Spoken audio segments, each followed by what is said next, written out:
नरसिंहवाडी मुख्य मार्गावरील हनुमान मंदिराजवळ शुक्रवारी दुपारी 2 चारचाकी वाहनाची समोरासमोर जोरदार धडक होऊन भीषण अपघात झाला.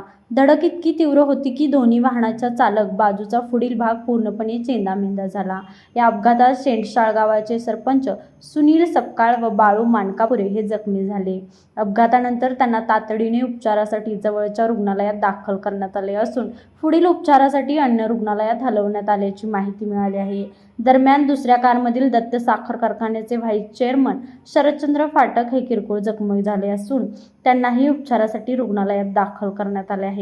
अपघाताची माहिती मिळताच परिसरातील नागरिकांनी घटनास्थळी धाव घेत जखमींना वाहनातून बाहेर काढून मदतकार्य केले. अपघातामुळे काही काळ या मार्गावरील वाहतूक विस्कळीत झाली होती. पोलिसांनी घटनास्थळी पोहोचून वाहतूक सुरळीत करण्यासाठी प्रयत्न केले. लाईव्ह मराठीसाठी कुलदीप कुंभार.